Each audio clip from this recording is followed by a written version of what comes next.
Oke, kita masuk ke part 9. Part 9 kita coba bahas yang kalian harus tahu soal riset untuk konten. Ini lumayan penting.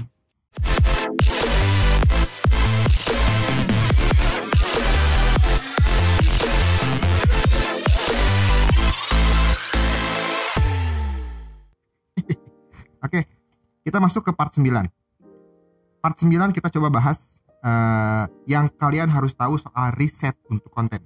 Ini lumayan penting untuk dilakukan dan untuk dipahami. Karena konten itu tidak bisa langsung eksekusi tanpa riset. Oke? Yang pertama, yang harus kalian riset adalah audiens. Kenapa audiens? Karena audiens ini adalah kunci dari konten kita.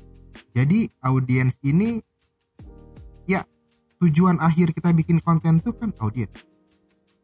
Jadi apapun yang audiens pengen itu harus kita provide. Tapi kita provide sesuai dengan topik atau niche yang sudah kita tentukan. Kita ulang lagi nih ya, sebetulnya di video sebelumnya udah ada. Jadi kenapa niche itu penting? Karena kita itu sebagai content creator nggak bisa untuk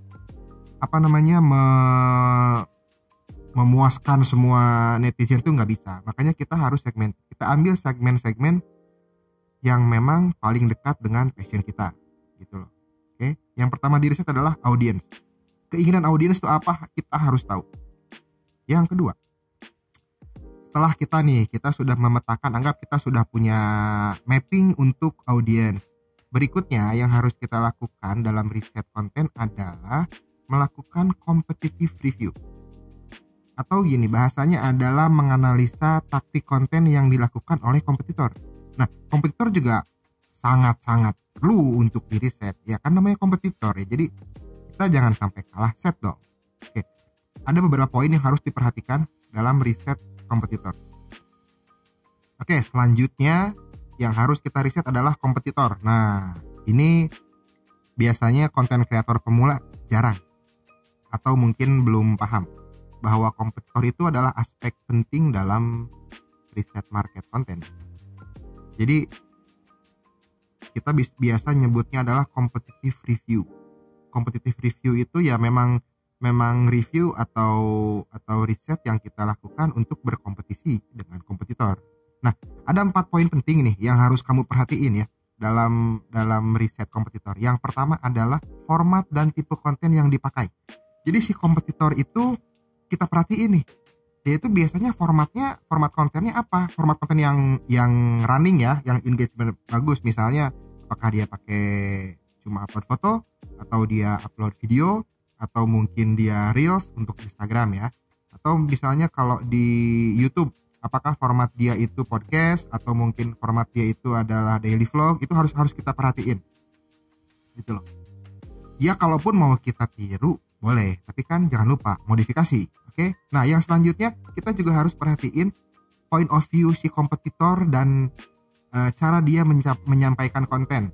Maksudnya gini, jadi si kompetitor itu dia mengangkat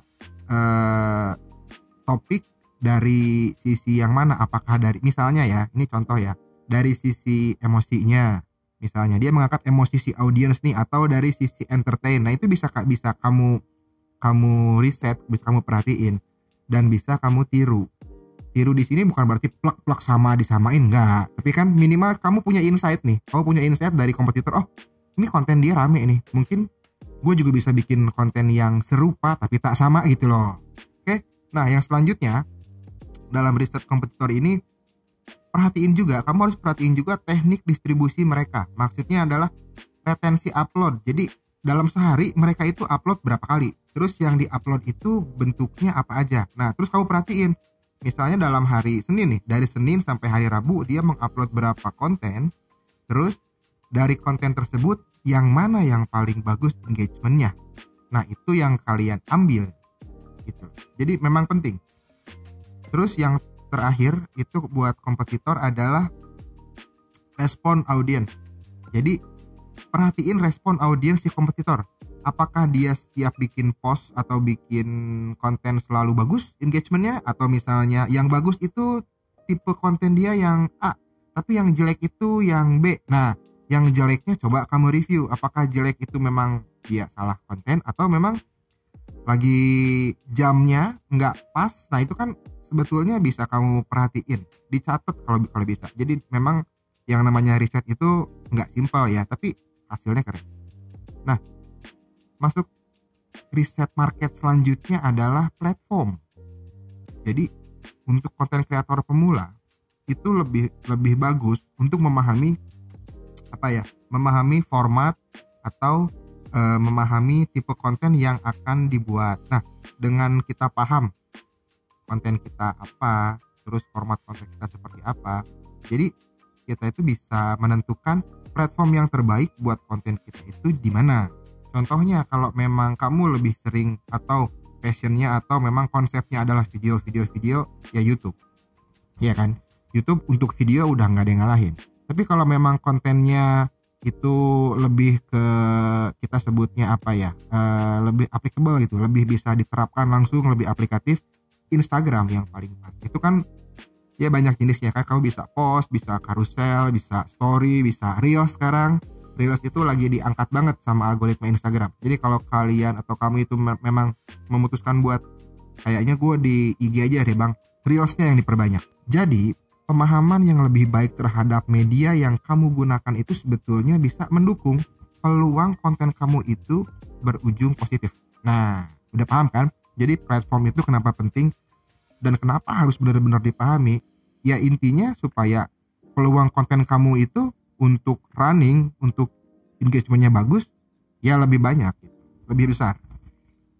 Nah, yang terakhir, kalau kita ngomongin riset market, itu yang kamu harus perhatiin adalah tren. Ini tren sebetulnya bukan lagi riset ya, tapi udah jadi habit harusnya. Setiap ada tren yang lagi happening, ya kamu ikutin sesuai dengan konten dan konsep dan platform kamu masing-masing. Contohnya gini, tren itu yang harus diperhatiin kalau misalnya ya kita mengikuti tren adalah ini minggu ini atau bulan ini itu topik apa sih yang lagi sering banget seliweran, mau di YouTube, mau di Instagram, itu kamu harus tahu. Terus topik-topik apa nih yang biasanya menarik perhatian audiens, itu juga kamu harus tahu.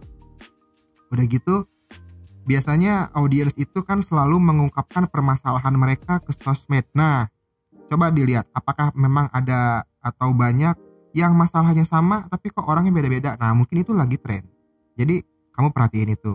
Atau kamu juga harus cari tahu gini, bagaimana si audiens itu mencari informasi untuk kebutuhan mereka. Maksudnya gini, audiens itu kan banyak ya. Tergantung, ada yang mereka mencari infonya dari YouTube, ada yang dari Instagram, dari Facebook, dari macam-macam. Nah, kamu perhatiin audiens mana, kelompok audiens mana yang masuk ke konten kamu itu berada di platform yang mana. Misalnya kamu ngomongin otomotif, setelah kamu lihat ternyata penikmat atau penggemar otomotif itu lebih banyak seliwerannya di IG. Ya udah, IG-nya yang kamu angkat. Jadi platform IG yang dikencengin sama kamu tuh. Gitu. Jadi sekali lagi bahwa riset untuk market itu memang penting. Untuk konten kreator pemula ini wajib diikutin karena ini yang jadi dasar untuk kamu ke depannya bikin konten. Nanti kalau ini udah lancar, ya ke depannya udah terbiasa kan. Sebelum upload riset dulu. Nanti ada kejadian apa di riset dulu.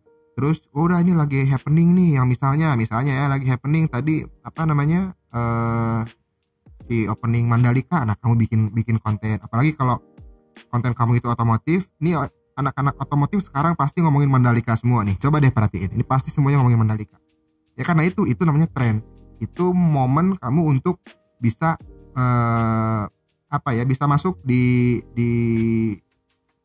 engagement yang bagus gitu. Oke. Part 9 kita udah bahas. Selanjutnya kita berarti ketemu lagi di part 10 ya. Part 10 betul ya? Nah, di part 10 nanti kita ngebahas sesuatu, ya pokoknya part 10 itu masih masih kelanjutan dari part 9, masih nyambung nih. pembahasannya masih nyambung ya. Jadi jangan lupa subscribe, jangan lupa juga kasih tahu teman-teman kamu kalau memang ya ini kan misalnya ada kamu punya teman-teman yang mau berkonten juga tapi masih bingung, bang gue pengen konten tapi kalau ngelihat orang lain harus bayar dulu belajarnya segala macam. Nah subscribe kita aja, insya Allah kita nggak ngambil bayar-bayar begitu. Nanti kalau memang materinya kurang bisa kita keluarin lagi materi yang lebih detail. Kalian komen aja deh kalau memang mau request materi. Oke? Sampai di sini aja ya. Close.